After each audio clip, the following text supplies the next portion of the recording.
Bienvenidos, esto es Dejando Huella, una producción del Consejo Estatal de Valores y Cultura de la Legalidad de Nuevo León. Tenemos en suerte esta mañana para nosotros, para ustedes tarde o noche, de platicar con el licenciado Juan Gerardo Garza Trediño. Él es el director de Valores. Del Centro de Valores Éticos. Del Centro de Valores Éticos. Del Tecnológico de Monterrey. Del Instituto Tecnológico y Estudios Superiores del Tecnológico de Monterrey. Y entremos en materia. ¿Cómo no, Gerardo? Tocayo. Muchas gracias. Platicamos en este espacio y queremos ser exhaustivos en el sentido de por qué el hombre decide desarrollar valores a partir de, y por qué le conviene como parte de una comunidad, por qué es bueno y por qué no es bueno no seguirlos. O sea, los valores en general como justicia, bondad, libertad. Bueno, fundamentalmente la importancia de la temática de los valores está en la vida misma. En otras palabras, el ser humano ha sido definido de alguna manera como un ser que busca lo que vale. Y ese buscar lo que vale está en la trama misma de la vida. En otras palabras, el ser humano busca como valor fundamental en la existencia el ser feliz. Y claro que dentro de esa concepción de búsqueda de felicidad hay múltiples facetas, manifestaciones de qué es lo que debemos de entender precisamente por felicidad. Y claro, ahí está la realización de una serie de valores concretos y puntuales de los que ya mencionabas algunos de ellos. Yo creo que un ser humano aspira a ser feliz cuando en un momento dado busca en su proyecto de vida, ¿verdad?, realizar valores como el respeto, como la justicia, como la responsabilidad, como la honestidad, etc. Yo creo que la temática es muy amplia y es compleja, pero convencernos de que la generosidad es mejor que el egoísmo, o bien hacer una convicción en nuestra vida de que la honestidad debe privilegiar sobre la corrupción, o que es preferible, obviamente, un ser humano para ser feliz, el respeto a la agresión. Obviamente hay múltiples categorías de valores que los seres humanos buscamos realizar en la vida, y los seres humanos nos diferenciamos por las distintas prioridades que le damos a estos valores. Pero yo diría que, tratando de puntualizar, hay tres categorías de valores que a mí me parecen muy importantes en el proyecto de toda vida humana y en el proyecto de toda vida de una comunidad. Y yo diría que, en primer lugar, es innegable que una primera categoría de valores son lo que yo denomino los valores para la competitividad. En otras palabras, necesitamos ser seres humanos que aporten, que contribuyen, que logran resultados. Y de alguna manera el mundo va hacia allá. Ahí está la disciplina, la calidad, ¿va?, la optimización de recursos. Son valores para ser más competente y competitivo. Lo que quieras hacer en la vida, tienes que hacerlo de manera más competente. En otras palabras, para que tu inversión de tiempo, de recursos, etcétera, fructifique y multiplique, ¿va? Segunda condición, valores sociales. No es posible el ser humano realizar su proyecto de vida de manera egoísta, individual e independiente. Somos un tejido de relación humana. De tal manera que ahí está, en esos valores sociales, la colaboración, el trabajo en equipo, ¿va?, la interdependencia con otros seres humanos, la solidaridad, el altruismo, la generosidad, son valores de carácter social. Y otra categoría de valores muy importante son los valores éticos. En otras palabras, la ética es el respeto, es la responsabilidad, es la honestidad, es la integridad, etcétera, etcétera. Entonces, este tipo de clasificación nos ubica como los valores son también interdependientes, se tejen en la vida. Ahora, esta categoría o esta clasificación de valores, pues no es la única, pero yo diría que estas son tres categorías muy importantes a promover en la vida personal y en la vida social. Uy, pues usted se fue pensando en el ser humano casi como un ángel. Yo quisiera regresarme un poco, aprovechando que usted es un especialista en la parte más antropológica, pero el hombre o el niño es por naturaleza egoísta y busca sus satisfactores principios como el comer y estar por encima de los demás, e incluso controlar a los otros, y eso tiene que ver con la educación. Y ahora quiero que me platique esto como un pie para la familia y el origen de cómo se corrompe el ser humano. O sea, cómo es que no sigue estos patrones que serían más o menos naturales. ¿Desde dónde cree usted que inicia estas grandes decisiones del individuo hacia los valores que lo subliman o a los que lo degradan? ¿Y cómo es que podemos incidir, si es posible, para una sociedad más justa o más buena en términos filosóficos? Claro. Bueno, evidentemente los valores son eso, son aspiraciones, son ideales a buscar, ¿verdad? Entonces, el ser humano pretende de alguna manera perfeccionar su proyecto de vida, ser mejor como ser humano. ¿Cuándo? ¿Desde cuándo quiere eso? Yo creo que desde que empieza a tener uso de razón. En otras palabras, desde el momento en que empieza a tener noción de que él es un ser humano que decide, que tiene entre manos esa opción que se llama libertad y que tiene que escoger. La ética inicia desde el hombre de las cavernas, entonces. Sí, claro, todas las sociedades tienen una moral. Ya mencionaste ahí un término que tiene toda una carga filosófica. La moral no es otra cosa más que las tradiciones aprendidas en una vida social. De tal manera que los seres humanos, desde nuestra más pequeña, diríamos desde la infancia, estamos aprendiendo formas de comportamiento, que ahí están implícitos los valores. Cuando nuestros padres en casa nos dicen, esto sí se hace, esto no se hace, esto sí se tolera, esto no. Cuando nos marcan límites, ¿qué nos están haciendo? Están educándonos, y a través de esa educación hay ciertos criterios que son valores. Ahí se está entendiendo y aprendiendo la noción del respeto. Ahí se está aprendiendo la noción de solidaridad, cómo aprendemos a compartir, cómo aprendemos a vivir y a convivir. Todas las sociedades, desde el hombre de las cavernas, ¿verdad?, evidentemente, aprende para poder vivir en sociedad una serie de criterios que son indispensables y necesarios. Sin ellos no es posible una vida en comunidad, ¿verdad? Ahora bien, dentro de esa comunidad, cada ser humano va eligiendo un proyecto particular de vida y va haciéndolo compatible con la vida de los demás. Tu pregunta es muy válida y muy interesante. Yo creo que de pronto esa intencionalidad de vivir en armonía se puede fracturar.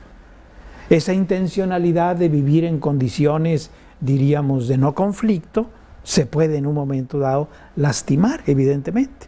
El ser humano tiene la libertad para optar por el respeto, por la agresión. Tiene la libertad para poder en un momento dado colaborar o en un momento dado vivir en su mundo egoísta. Y todo esto es un proceso que los seres humanos vamos comprendiendo a través de nuestra existencia. Nuestros aciertos, nuestros errores, nuestros equívocos van dejándonos un aprendizaje. Y lo que finalmente el ser humano va descubriendo en la vida es que hay ciertas nociones básicas y elementales que nos deben ayudar a bien vivir, ¿verdad? Y esas nociones se llaman precisamente valores, ¿verdad? Entonces vamos aprendiéndolos a través de la vida, a través de un proceso de autorreflexión y a través, por supuesto, de esa influencia que los demás ejercen en nosotros. Primero, esas normas, criterios o valores se nos imponen. En otras palabras, en la vida familiar se nos dicen esto se hace aquí así, ¿va? Y punto. Pero después nosotros elegimos u optamos por seguir esos criterios o no. Y eso ya se da en la etapa de la adolescencia y no se diga en la etapa de la madurez, cuando un ser humano decide ahora sí de manera mucho más autónoma, va a decir, esta es mi forma de vida. Ya educado y ya en edad moderna, voy a regresarme un poquito, maestro, pero hubo un tiempo en que estaba bien el concepto de la esclavitud, claro, y hubo otro tiempo, muchísimos siglos, en que la mujer era un ser inferior o considerado con menos cualidades que los varones. Sí, claro. Hace apenas 70 años las mujeres no votaban. O menos. En México y Sí, en casi todo el mundo. Claro, claro. Entonces estos valores de los que usted me habla también se van aprendiendo a través de las generaciones.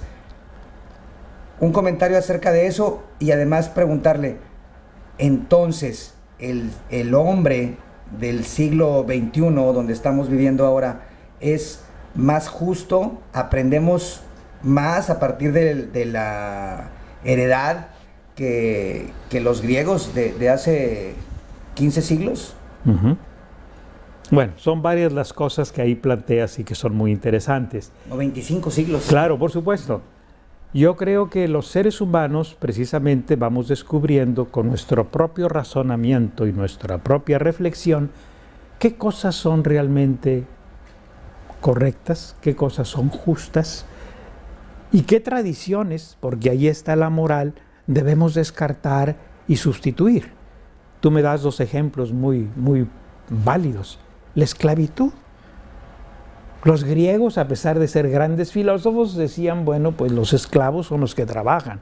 Y la esclavitud era como una concepción socialmente aceptada.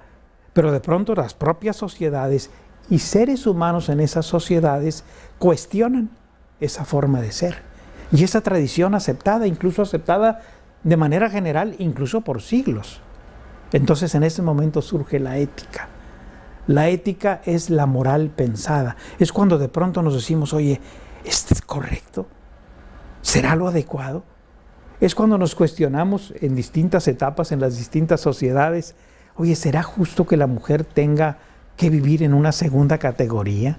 ¿Que no tenga derecho a votar, a ser en un momento dado miembro pues responsable y activo de una sociedad y a participar en la vida pública? Entonces es cuando esa moral aceptada por muchos y por mucho tiempo se cuestiona y entonces las sociedades cambian y mejoran. Es cuando de pronto en el siglo XXI, ¿verdad? Y bueno, en nuestro caso fue en el siglo pasado, en el siglo XX, pues la mujer mexicana se le concedió, evidentemente, porque tenía derecho a votar y a ser postulada para puestos de elección popular. Entonces, ¿qué sucedió? Reflexionamos y dijimos, estas prácticas morales de carácter social deben de ser modificadas y cambiadas, ¿sí? ¿De acuerdo? O sea, las sociedades también maduran, y maduran a través de esa reflexión y de ese criterio que vamos aprendiendo, ¿va? A través pues, de la propia experiencia en nuestra cultura y también de qué es lo que observamos y vemos en otros países, ¿va? Hoy en día, lo sabemos, hay países en donde la mujer también vive en una fórmula prácticamente de esclavitud, ¿va? Todavía, evidentemente. Porque este crecimiento no se ha dado. No es parejo, ¿verdad? No, por supuesto. No se ha dado. Y todavía viven bajo una dimensión de sujeción, ¿va? Por ejemplo, a los criterios y formas de vida, pues, que tienen siglos y que no han sido capaces de cambiar, de modificar y bueno, de verlos con otra visión. Estamos platicando con el licenciado Juan Gerardo Garza Treviño, director del Centro de Valores Éticos del Instituto Tecnológico y Estudios Superiores de Monterrey. Vamos a una pausa, estamos en Dejando Huella. Regresamos.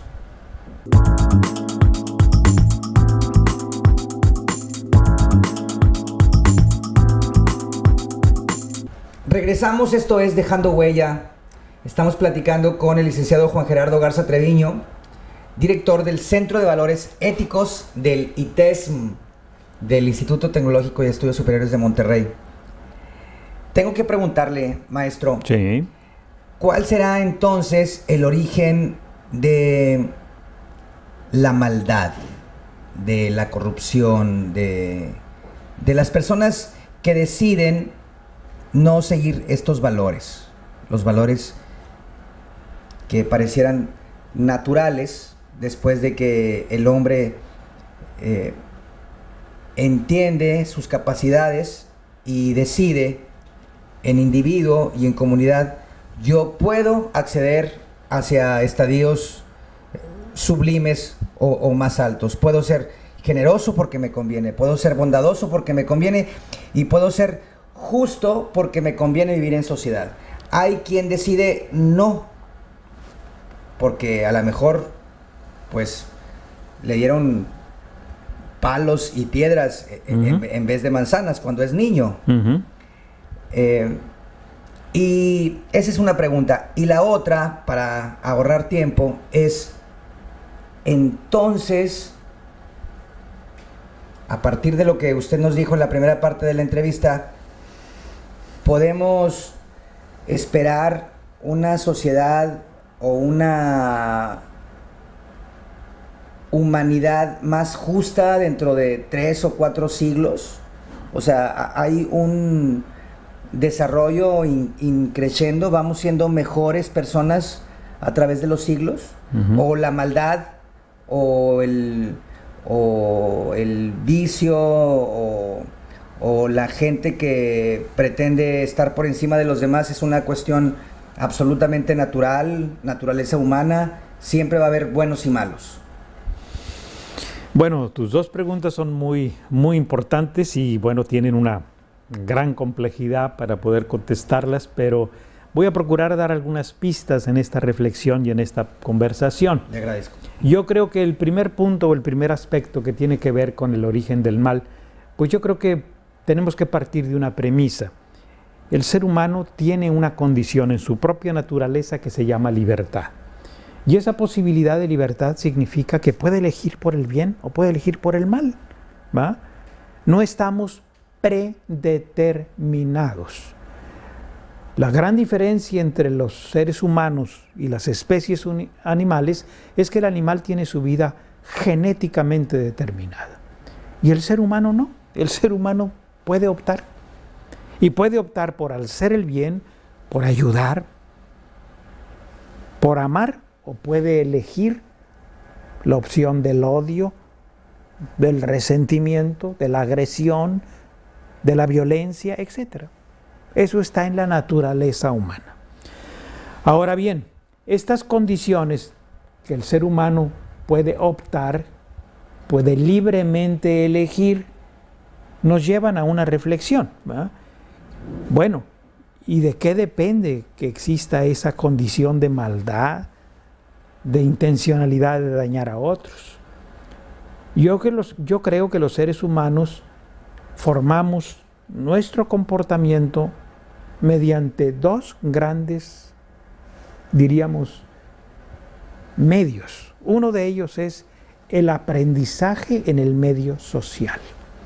El niño aprende a ser agresivo porque en su familia y en su medio vive la agresión y la vive como una condición natural y aceptada y como algo normal, entre comillas. Entonces, ¿qué va a responder? Va a responder con patrones de agresión. Si nunca recibe afecto, cariño, estima, si al contrario es tratado con agresión, con golpes, lastimado, etc., lo que va a responder es que esta es la vida y esa es la forma en que tengo que defenderme en la existencia. Entonces llevamos patrones, diríamos, de comportamientos aprendidos en base a eso que hemos, bueno, vivido, ¿verdad?, en la propia infancia, ¿verdad? Entonces yo creo que el aprendizaje de esos patrones son muy importantes, ¿verdad? A partir de la experiencia del pequeño, Totalmente. Del humano en sus primeros años. En sus primeros años. Entonces, ¿qué patrones? Esa es una condición, esa es una circunstancia. Y la otra es la propia reflexión.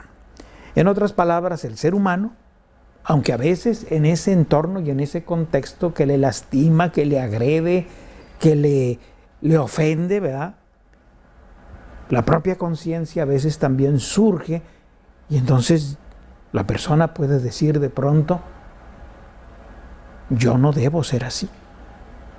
Yo no debo, evidentemente, comportarme de esta manera. Y entonces tiene la alternativa, la posibilidad de reconstruir su vida y de convertirse en una persona que ayuda a los demás, que respeta, que quiere ser justo, etcétera, por la propia reflexión. Entonces uno... ¿Y eso cómo se da? Se da evidentemente cuando el ser humano empieza a observar otros modelos de comportamiento. Otros modelos de comportamiento en donde dice: mira, también hay estos caminos. Y estas personas también pueden ser felices. Y esta es una modalidad de felicidad que yo no conozco, que yo no he vivido. Y entonces transforman su forma de ser. Entonces, esa modalidad, diríamos, de aprendizaje por la autorreflexión se da a través de estas condiciones, diríamos, que las personas se encuentran en su contexto. Oiga, Yo me he encontrado con personas, con seres humanos que pueden decir que han llevado una vida de agresión, de violencia, etcétera, y de pronto ven el ejemplo de otro ser humano que les cambia la vida. Y cambian, y modifican, y se arrepienten de todo lo que han hecho, y en un momento dado, sus patrones de comportamiento a partir de ahí, dicen, son otros seres humanos. Entonces, bueno, yo creo que estas condiciones en nuestra vida social y en la vida personal, pues son alternativas que tenemos que ofrecer. Por eso en un momento dado el ser humano siempre es educable y no estamos predeterminados. Y alguien que ha hecho mucho daño y que ha lastimado a otros y que ha agredido, de pronto puede tener la conciencia de decir: esto no debe ser. Y viene un proceso de arrepentimiento y de reconstrucción de la propia vida. Y tenemos muchísimos ejemplos de seres humanos que de pronto han cambiado sus patrones de comportamiento y han modificado su propia vida y la vida de los demás, ¿verdad? Entonces, ¿qué nos corresponde? Nos corresponde en un momento dado crear condiciones para que en primer lugar el ser humano no esté expuesto a esas condiciones de alto riesgo que le llevan a comportamientos de agresión y a comportamientos indebidos. Y segundo, ¿va?, aproximar a modelos propositivos y constructivos de existencia. Si nunca tengo el modelo de alguien que me diga te quiero, pues jamás voy a poder decir esas palabras a otro. ¿Por qué? Porque no las conozco, porque nunca he tenido esa vivencia, porque nunca he tenido esa experiencia. ¿Va? Y entonces es lo que hay que hacer, buscar condiciones y medios para que las personas puedan, si han buscado la opción del mal, como lo mencionas, como medio, pues mostrarles que no es la única forma. Uy, les ha tocado a grandes filósofos tratar sobre el bien o lo bueno y también del mal o lo malo. Las sociedades en general, aunque sea de manera dispareja, tienden a ser más justas. Se erradica la injusticia, se ve mal el comportamiento desarmónico. Podemos esperar, la gente buena que nos está viendo, que siguiendo esos lineamientos, esos valores, esa ética, habrá una recompensa para los nietos o bisnietos. O sea, dentro de 200 años, ¿habrá todavía mejores condiciones que ahora? Bueno, yo creo que esa pregunta es muy importante. Es decir, yo creo que tenemos que tener una dimensión esperanzadora y que hay aspiraciones a la paz porque tenemos guerras. Entonces el ser humano, precisamente motivado por las condiciones críticas que se van en una sociedad, tenemos que pensar en fórmulas que a lo mejor antes no se nos hubieran ocurrido o no pensamos que eran relevantes o importantes, ¿va? Por ejemplo, en la transformación, como una analogía, de la sociedad agrícola a la sociedad industrial. Esta es una gran transformación.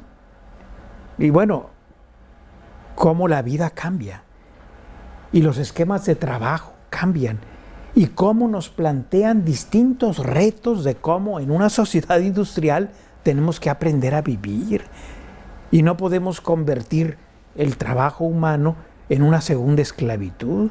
Hay que buscar fórmulas que evidentemente no nos lleven a la explotación de los seres humanos, por ejemplo. Pues usted y yo decimos eso, no, pero de que existe, ¿verdad? Existe, pero por esa razón, ¿va?, tenemos que buscar una crítica o autocrítica de esos procesos que no deben ser, ¿va?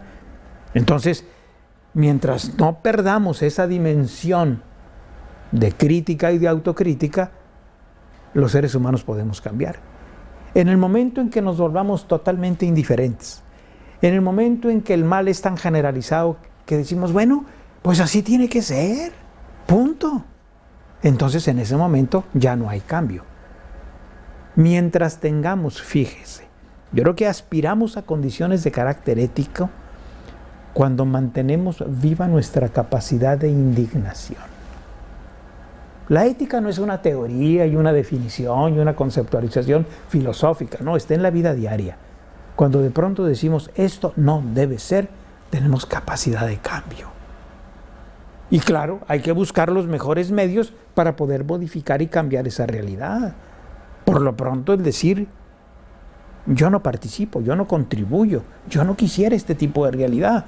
¿Y qué más puedo hacer para poder erradicarla y modificarla? Cuando mantenemos vivo la capacidad, obviamente, de asombro. ¿A usted qué le indigna? Me indigna la injusticia, me indigna la violencia, me indigna la agresión injustificada y obviamente son deterioros en la vida social. Las sociedades pasan por altas y por bajas. Los procesos de la vida social no son, digo, en un momento dado, controlables y predeterminados. Y no, los seres humanos creamos esas situaciones, esas circunstancias. Ya decían desde los clásicos, ¿quieres ver cómo es la vida social? Analiza la vida de las familias. La vida social replica la vida de la familia. Si en la familia hay agresión, en la vida social va a haber agresión, ¿va? Entonces, estamos replicando patrones. Ahora, hemos caído en situaciones críticas y graves que necesitamos revertir, que necesitamos pensar que evidentemente se pueden transformar, porque en otras palabras, tenemos que preguntarnos y decir, ¿vivimos ese tipo de circunstancias porque algo hemos hecho mal? ¿O porque hemos dejado de hacer algunas condiciones, ¿va?, también por omisión o por acción? Entonces, yo diría, y aquí tiene muchísimo que ver el ámbito del deterioro social, porque lo primero que hemos deteriorado es la familia. Si en la familia no hay tiempo para ser familia, si no hay afecto para construir una vida armónica y feliz, si no hay, ¿verdad?, preocupación por la verdadera educación, que es la educación formativa, no por saber cosas, no por aprobar la prueba de enlace, no, eso es otra cosa. La parte de educación que nos enseña el respeto, la responsabilidad, la honestidad. Los niños. Claro, esos patrones se aprenden en la vida familiar. La escuela, qué bueno que los apoye, que los fortalezca, pero están desde la vida familiar. Entonces, ¿qué nos ha pasado? Pues el espacio familiar no se tiene ni tiempo para hacer familia. Hay que buscar esos espacios, a pesar de la actividad, a pesar de las prioridades. La familia debe tener una prioridad. Y cuando uno ve, ¿va?, el desarrollo de los seres humanos, se da cuenta que detrás de aquellos que tienen una vida de enorme agresión, de gran dificultad, de frustración, ¿cómo ha sido su formación familiar? Siempre hay una causa raíz, y esa causa raíz casi siempre la encontramos en la vida familiar. Entonces, pues yo creo que la familia debe tener una prioridad fundamental, ¿verdad? Tenemos que aprender a construir relaciones familiares.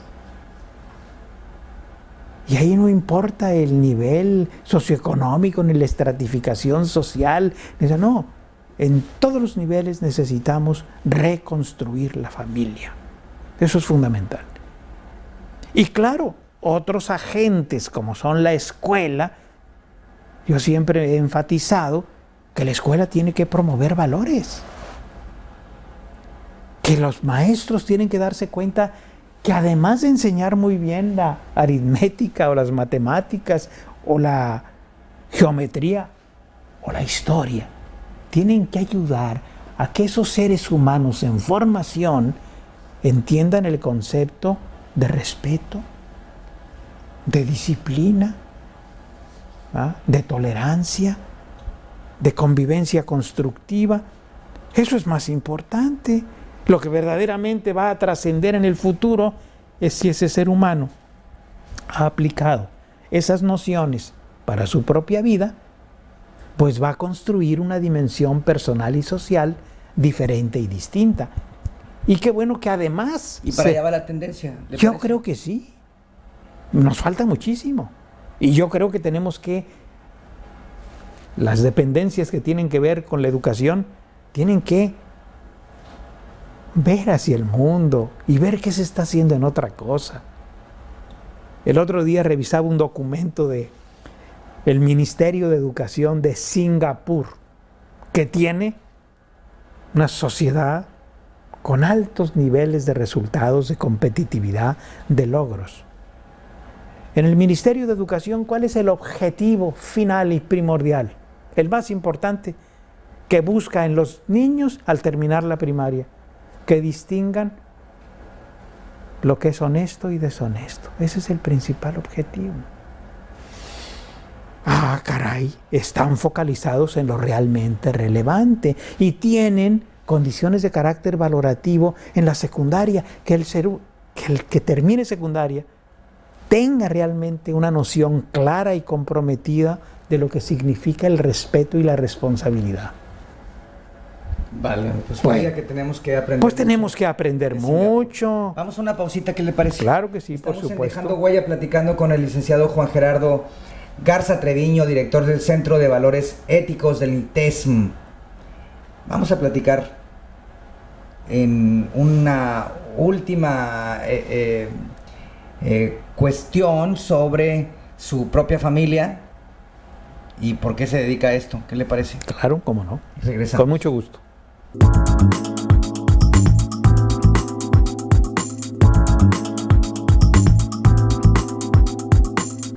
Le pregunto, maestro, la gente que nos está viendo, ¿qué le recomienda específicamente en cuanto a la formación, la educación de los niños? Y para nosotros, mantener la esperanza, la convicción de que estos valores pues se volverán constantes o frecuentes entre los vecinos y los extraños, o es como una especie de guerra, ¿o qué? Muy bien. Bueno, muy interesante tu planteamiento y muy importante. Yo creo que hay que partir en primer lugar de una tesis, que es la tesis de la UNESCO. Todos nos educamos a todos. Eso es inevitable.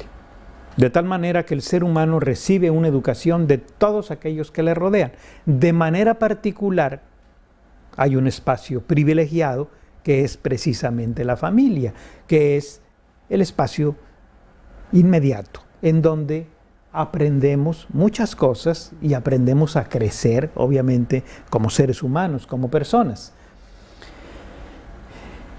¿Qué les recomendaría? Bueno, yo les diría que en primer lugar, reconocer que cada familia es única e irrepetible.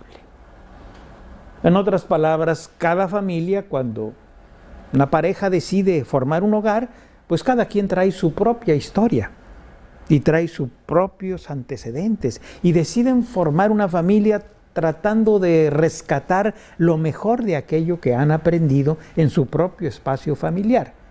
Pero van a formar un nuevo espacio.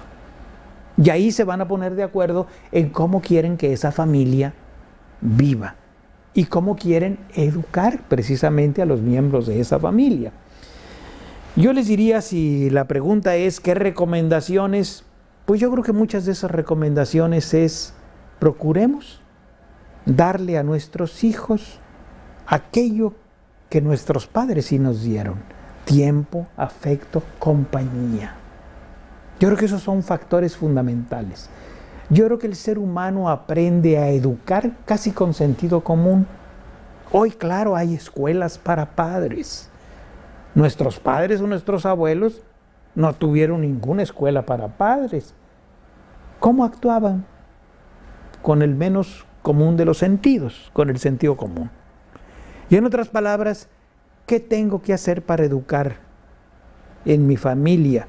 Si me dirijo a padres de familia, darme cuenta que mi principal compromiso es el acompañamiento de los hijos.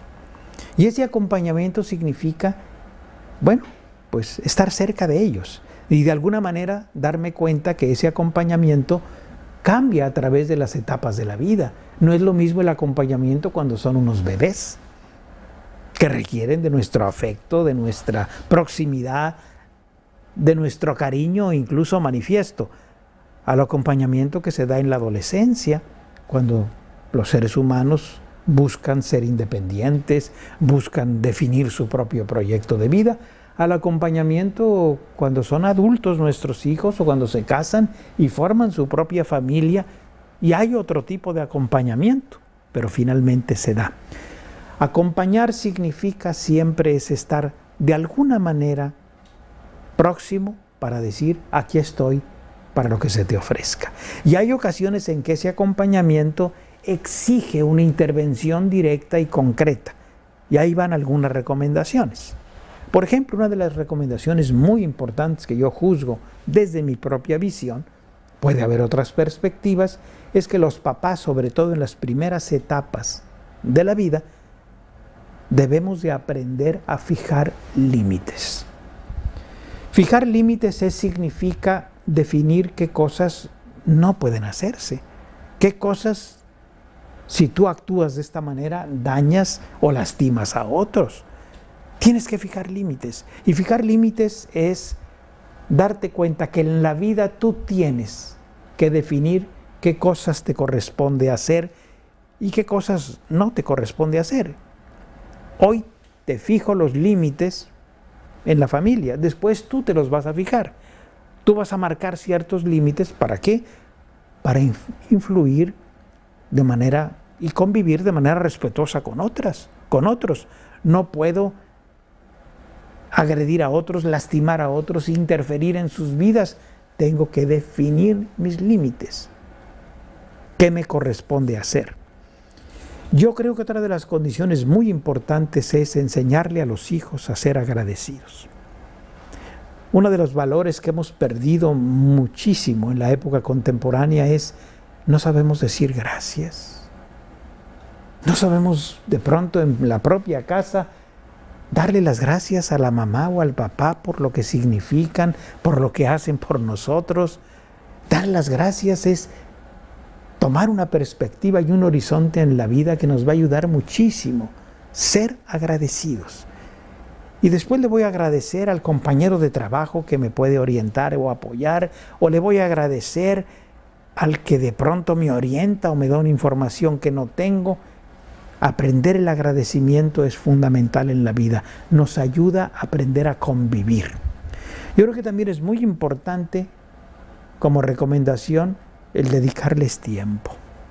Es lo más escaso en la vida, y más en la vida contemporánea. Pero ya no le dedicamos tiempo a los hijos. Cada quien tiene su proyecto individual. ¿A qué horas compartimos, platicamos, convivimos? Pues no, ya no hay tiempo. ¿Usted de dónde nació? Aquí en Monterrey. ¿Y sus papás sí le dedicaban tiempo Sí. cuando era niño? Sí. ¿Eran otras condiciones? Eran otras condiciones, además. El tiempo parecía que rendía más. Claro, evidentemente. ¿Dónde mero vivía? En el centro de la ciudad. ¿Ah? Entonces, ¿De qué se acuerda? ¿de qué ¿Con me qué jugaba a sus Oh, papás? bueno, pues evidentemente, yo creo que en primer lugar había espacio de sobremesa.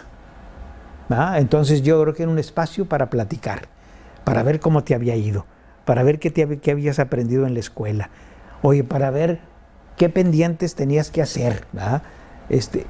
Para sugerirte que había que dedicar un tiempo a jugar. ¿Cuántos hermanos? 3. ¿verdad? 3 de usted. Sí, no, 3 en total, Ah. 2 y yo. Entonces yo creo que eso es muy importante, o sea, los papás estaban al pendiente, se daban cuenta. ¿Cómo fue que se dedicó usted a estas cosas de la filosofía y la ética, los valores? ¿Desde cuándo cree que fue esa decisión? Bueno, yo creo que en primer lugar, pues ya fue un poco quizás avanzada mi tarea docente. Yo creo que en primer lugar, la primera elección importante fue haber escogido la docencia como un papel en la vida, ¿verdad? Evidentemente, yo creo que... Y después, dentro de la docencia, interesarme de manera particular por los temas de carácter, pues no estrictamente académico, sino por la parte obviamente filosófica o formativa, ¿verdad? Por ejemplo, yo fui por un buen tiempo maestro en el área de administración, un buen tiempo, 20 años, ¿verdad? Pero de pronto a mí me parecía muy importante que los alumnos que estudiaban sus disciplinas pudieran tomar ciertos criterios para su acción ética. Y entonces yo inventé un curso, ética, en la empresa, y fue el primer curso de ética que se dio en esa área, diríamos, como ética aplicada. Y a partir de esa iniciativa, pues las autoridades en la IELTEC me dijeron, oye, nos interesa el ámbito de la ética.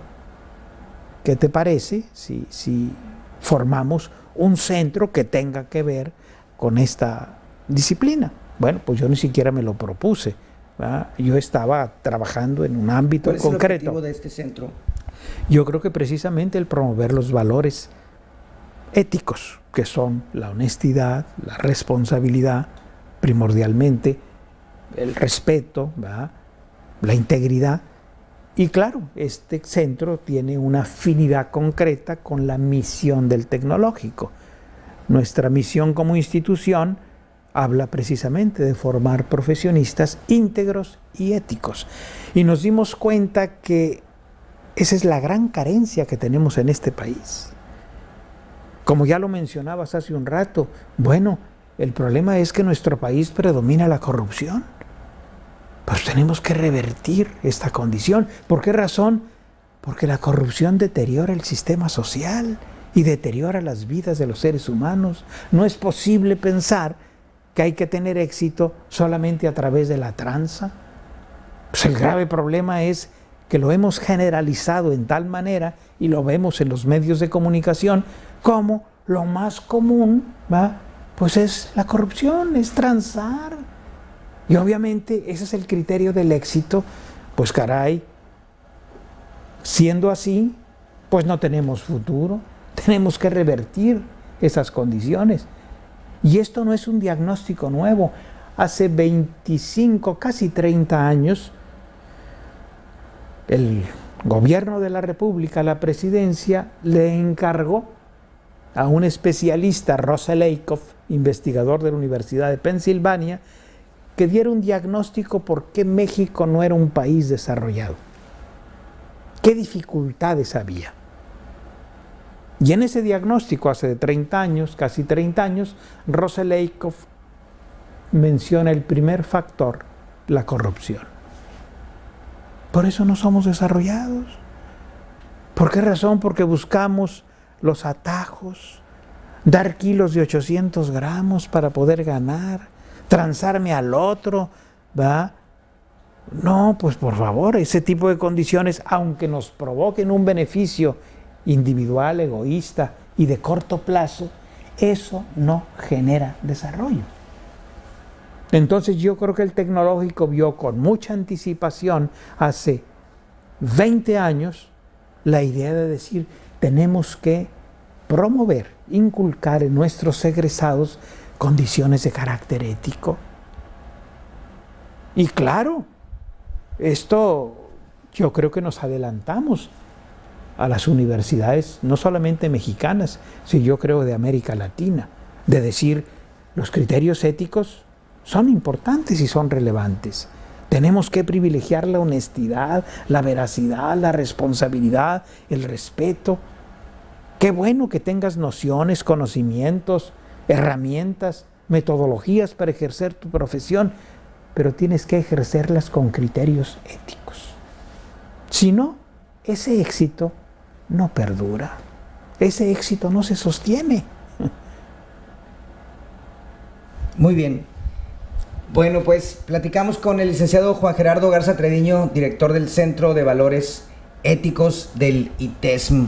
Le agradecemos mucho su tiempo y sus conceptos, su atención. Al contrario, muchísimas gracias, y créanme que yo quisiera decir finalmente que los retos y desafíos son enormes, pero que tenemos que asumirlos y que no va a cambiar la sociedad por decreto, va a cambiar porque formemos ciudadanos responsables, éticos y comprometidos con su comunidad.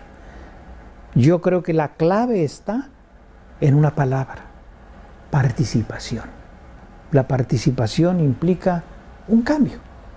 Y el problema es preguntarnos, cada quien desde nuestro espacio, ¿en qué puedo hacer mejor? Mi familia, mi vida personal, el lugar en el que trabajo, la comunidad en la que vivo, la ciudad en la que estamos, el estado o el país. Yo creo que ahí está el compromiso. Y hay que mantener una visión esperanzadora. Es posible, pero cada quien tenemos que trabajar en la medida en que nos corresponda. De eso se trata, de promover el optimismo, por supuesto. Muchas gracias. Al contrario, Maestro, gracias Gerardo. Gerardo. Muy Hasta amable. luego. Gracias. Nos vemos en la próxima.